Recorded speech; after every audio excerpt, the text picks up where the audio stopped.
Welcome, everyone, and thank you for joining us. I am joined today by a special guest, David Friend, a reporter at the Canadian Press. David, thank you for joining us. Why don't you spend a few Thank- moments to introduce yourself and give us a bit of your background? Sure. I work at the Canadian Press News Agency, and I've actually been a reporter since I was, let's say, 10 years old. And a lot of that's been focused on entertainment, but I started a website as a teenager and wrote about the entertainment industry for years, and then went to Variety, a Hollywood trade, for a while. And then I ended up at the Canadian Press, where I actually started as a business reporter, and I did that for 9 years, sort of covering the rise and fall of BlackBerry's heyday, the entertainment industry from like movie theaters and things like that. So I've sort of always had my heart in two places: entertainment on one side, and then business on the other. So you could probably say that some part of my brain is like covering things like the finance minister, and then the other side is covering Shawn Mendes. So it's been a lot of fun.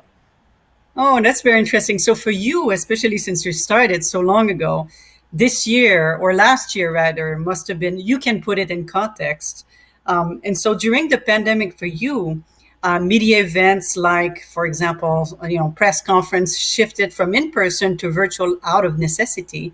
And given how long you've been in this space, what were some of the benefits of moving to virtual for you as a journalist? Most of my time these days is spent covering entertainment, and I was actually headed to the Juno Awards last March of 2020, and we were in midair when I learned that when I landed in Saskatoon, everything was canceled.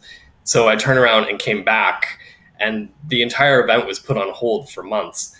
So for the Canadian Press, because they knew I had all this business experience, I actually left the entertainment department for some time and went back into business and talked to small businesses about how they were trying to figure out the world in the middle of a pandemic and how they would survive. I mean, you started to see how everything was just upended technologically. Like, how does a journalist operate in the middle of a pandemic? And we were scurrying for weeks just trying to figure it out as we go, because we were so used to working in the office and meeting one-on-one, brainstorming in a roundtable session in person. All of that had to change. Wow. Would you say that the entertainment, I mean, I didn't think about this, but specifically the entertainment topic must have been more impacted than other areas in the media, I would assume. Yeah, it was pretty wild. So my whole world just changed. Award shows that I was supposed to cover in person in a media room backstage became me sitting in my condo, with two laptops set up, sort of watching the media event and the live show at the same time. The dynamic was completely different, and I really had to, rethink my process. I know. So beyond what you just mentioned, what were the new challenge that you had to overcome moving from in person to virtual? I mean, it really changed how I did interviews. First off, we've always been used to doing a phone or interviews, but now it was onto web conferences. Zoom or Google technology became the method. The way we're talking now is how I talk to a lot of people, and I've I've found that a challenge in many ways because, for example, while I can see you now, I can't really see you, and particularly when it comes into entertainment, eye contact for me is a lot of that process. You earn the trust of the other person. Both sides sort of empathize in the conversation, and your quotes and the stories that you share come from that connection. But now when I'm looking at you, I mean, I see your eyes, but we're not really making eye contact. And so the conversations, I think, become a lot more formal. So I'm wondering, so the question is really, did the way the audience ask questions during an event changed given the virtual setting? So in other words, what are your thoughts on asking questions in a virtual settings? How should that work? Well, it completely changes the dynamic. So if we're talking about the technology that they use for a lot of events, there's features such as using your hand that I think have been a challenge for reporters. If you're thinking about the agencies that run these events, a lot of that technology has intricacies that really vary depending on who has it. So like, let's use Zoom as an example. If you use that on your laptop, for example, it looks a little bit differently. And that raise hand button might be in one place for a certain person using certain technology, but if they're on that platform on a phone, they might not be able to find it. And so I've seen instances where reporters are on a tight timeline, a musician's coming in for their 10 minutes of time, and someone can't find the raise hand button. And so the company running the event is all of a sudden trying to figure out, well, which platform are they using? Why can't they see it where I can see it? Those are the little details that I think are the biggest challenge these days. And a lot of companies, I think, need to anticipate that. No, it makes sense. I mean, if I'm not sure how I can actually interact with the technology, I suspect that organically the number of questions and the flow of the question may be impacted by the technology. So that makes sense. So let's move on to the next question. Knowing that in-person event have started to return, but that virtual is here to stay, what do you think the hybrid media event will look like moving forward? There's no going back. I mean, I think we all sort of know that the work from home structure is here to stay in some respect. And so when I've been watching events now and participating in them, you've started to see how the people organizing it are thinking of ways that this might stick. I believe that a lot of events still have to happen in person. There's something in that room that can't be changed. But I also think there's a way to hold events so that people who can't get there, whether it's media organizations that can't afford to send people across the country, or even the talent or the economists or whoever are somewhere else in the world, now they can speak within that room. So I think there's a lot of benefits there. How that will play out in the future, I think there's a lot of questions around that. One of my biggest concerns as a journalist is making that space still feel organic. Back when I was covering the economy, or a CEO would be speaking on a stage, they would give their speech and then they would leave the stage. You might have to run after them afterwards to, clarify something or ask another question that led to the news story. In the controlled environment of a conference, a web conference, it doesn't happen that way. You can't really recreate the dynamics. So I think that's one of the biggest questions going forward, is how to make that kind of organic. Maybe it's breakout rooms. Maybe the executive or whoever it is speaks to the group and then gets 10 minutes aside with a handful of reporters. That wouldn't be all that different from a traditional quote unquote like scrum, if we want to call it that. So there could be benefits there. I think it still needs to be tested. It's interesting. It raised an interesting point, because in a previous conversation, actually, with some journalists, they mentioned this idea of accountability, right? If you're in person and you want to follow up on a question, you have them in front of you, it's easier to keep them accountable. If they're only virtual, it's harder to force them to answer a question they may not want to answer. I think there can be a bit of confusion. Like, we have the delay here, which kind of creates a little bit of confusion at times. But there have been, when I was at the Junos, for example, there was an artist that said something on the broadcast that I was like, oh, this is going to be a really poignant moment if I can just get them to talk about it a little bit more in the press room. And so they went into the press room and I did the raise hand feature, but they didn't see me. The people running the event either had too many raised hands or they just didn't notice me. So I was actually like frantically waving in the video, trying to get their attention, because I knew that what this artist was going to say would be probably the lead quote in my story. And it was about residential schools. So it was very timely. They were saying something very important. And I couldn't get it. And so I was typing in the chat saying, can we arrange an interview afterwards? And just the confusion around having these tight deadlines, we never actually got the quotes. I never got the chance to speak to them. And so it felt like a missed opportunity. That would have never happened in person. So I think that's something that, as we think to the future, how do we avoid that type of confusion in the moment?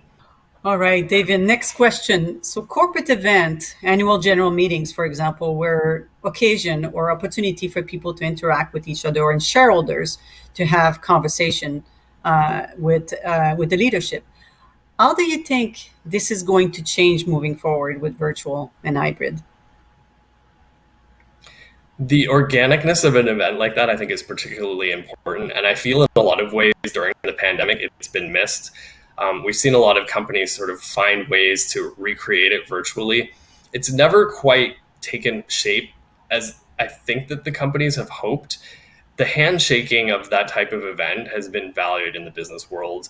It's one of the main elements. And I think when it comes to media, it was also one of the rare opportunities to get everybody in the same room, and ask those, those really important questions. In the virtual world, I've seen some successes where they've been able to, incorporate the slideshows, get the Q&A going, and make it a little bit more dynamic. I think when we return to some sort of normalcy, whatever we want to call that, you'll see some companies find a blend of the two that allows that in-person element to really work well, still bring it back, and then also have the reporters who may not be able to make it there, cannot afford to get to wherever the annual meeting is being held, for instance, ask those questions and interact.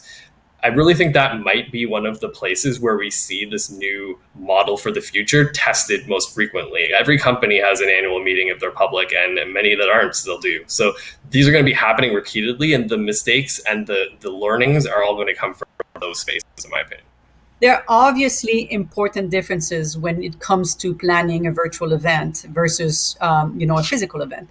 And compare with a traditional in-person event. So what are your recommendations to PR professional when it comes to planning their event?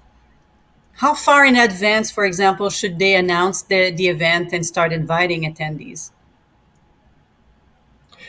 I'm a huge planner, so I believe the more advance notice that is given, the better. So I would say the events that work best for me are the ones that give people a heads up months in advance. Maybe it's 3 months, maybe it's even longer if it's a major event. But a save the date is always a good start because it reminds the reporter that that's coming down the line. They can put it in their calendar, and then you can sort of follow up with the details at a later time. I would say if it's an event that you want attention for, photographers, for example, you need to give weeks notice for the specifics, or at least nail down enough that the other side, the journalists and the photographers, can really etch out a plan. Interesting. So beyond the save the date, what other elements do you think you need to have in place to ensure that the virtual event is experienced properly? Well, I think there's elements that we've had for years that really do work and could be evolved into the future. So, for example, like when I used to go to government events and like with the finance minister, or even more recently, the COVID press conferences that we've seen every day, they've kind of had what was effectively a virtual model done by phone. So the event would start with the speaker talking, then they would take questions from the reporters in the room, and then they would go to the phone. I mean, we could just go to webcam questions as well, and it would create a similar dynamic. I still feel like that's not going to make the full connection that you would get in person, but it certainly does add a new benefit, and I think is probably better than phones. It's something that I think once we get into the habit of having more, it's not going to be such a big challenge. I think we've seen so much growth in the way that we communicate over the past year and a half that it's almost impossible to imagine going back to, not having computers with webcams, which for us in the office, my computer wasn't really set up for what we would be doing now. And I was starting to see in the past 2 years or so, some of the publicists that I dealt with saying, well, can we do a webcam interview? And I just wasn't set up at the time for that. But when the pandemic happened, we were forced to get set up for it. So now we're kind of ready for what comes next. It almost feels odd when you don't have your webcam on and you're having a meeting now. So let's move Exactly. about with content, right? Let's talk about content. So media events give journalists the opportunity to gather information and content to tell a story. How should PR pro ensure that virtual journalism or journalists get the content they need to tell a story? The most successful approach I've seen is creating some sort of database where you can reliably go for everything from the press releases to the photographs. So, for example, for some events, they actually put the photos into a Google Drive. We saw that with the Junos, And for some of our clients, that's where they went to get images of those virtual events. I think that sort of approach is always helpful, especially for journalists on a deadline. They know where to go and they know they can get everything there, not just some of it, but all of it. So any sort of hub that really guarantees that you won't have to pursue more questions. You can just go there and all the resources you need are available. That's a really interesting point. As you said, this is what I was thinking in my mind, right? I could envision a landing page, a content hub with all the assets and everything that's needed to tell the appropriate story is centralized in one area, perhaps on the client's website, where they have a special area for the journalist. Really interesting point. All right, let's move on to the attendance now. Is it possible? It's possible that the best thing about a hybrid media event is that you have the ability, and we mentioned this, right? You have the ability to reach a wider audience that you would otherwise if it was only physical.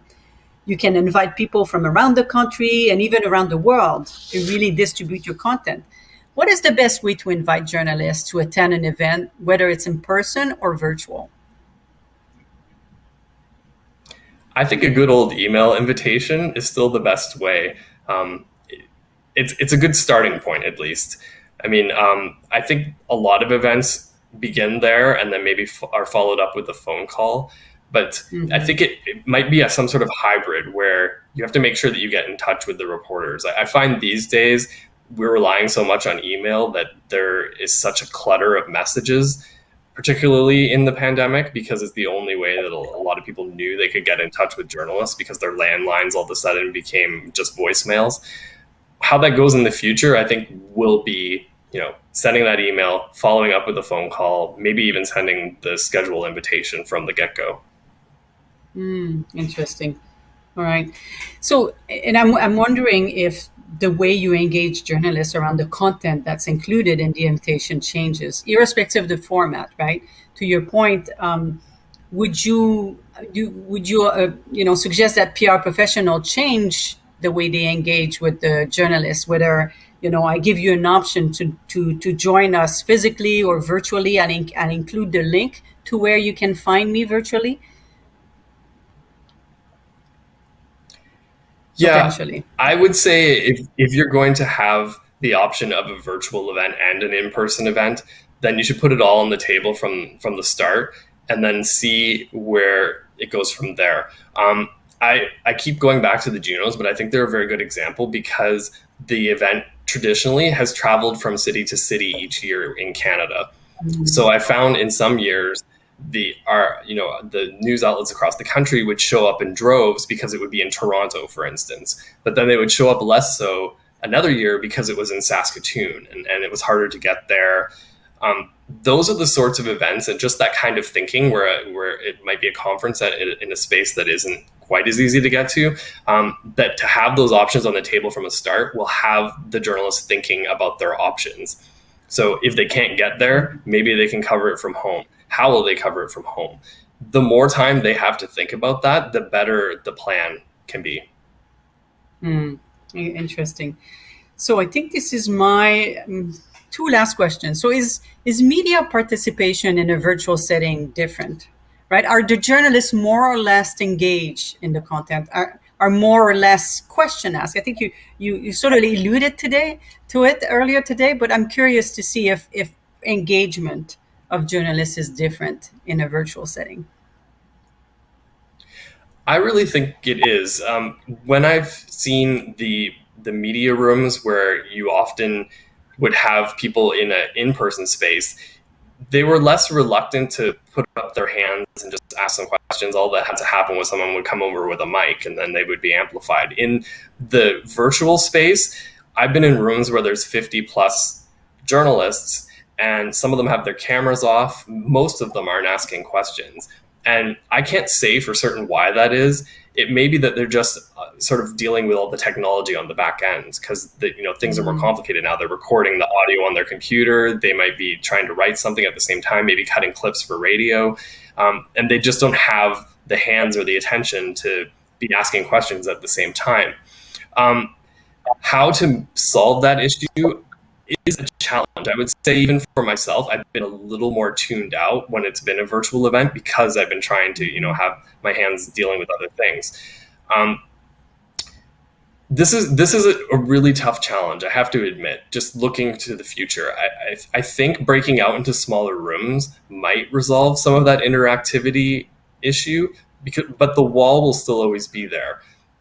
I think the wall gets taken down a little bit when it's just a small group because it's harder to stay silent. It's harder to be passive, and you have to be engaged. All right. Thank you for this last question. So, do you think there should be different tactics for encouraging remote participation? I think we talked a little bit about this, but I'm curious what you've seen, what you think. I think a lot of people are still on their first or second or third time using a lot of these platforms. And so if it's only happening annually or semi-annually, then it takes a while for people to really feel comfortable on it. Like, I don't know about you, but I still, when I'm on a call, like, my face is up there in the corner and I'm still like, I don't want to be staring at it, but you're kind of conscious of how you're being presented on the video. And we haven't been able to get over that, I think, as just a society quite yet. Maybe we will, or it just takes a lot of practice. And we're still in the middle of dealing with a lot of things. I agree. I agree. Well, David, this wraps up this interview. It was such a pleasure to have this conversation with you. I suspect that if you and I were to meet again in 6 months, that maybe our answers would be different for some of these questions, because to some extent, this new world is new, and we have, we're learning as we go. So a big thank you for you to join us. Thank you for Canadian Press, and thank you for our audience. It was a pleasure. I think. Thank you so much. I think with all the challenges come many opportunities. I agree.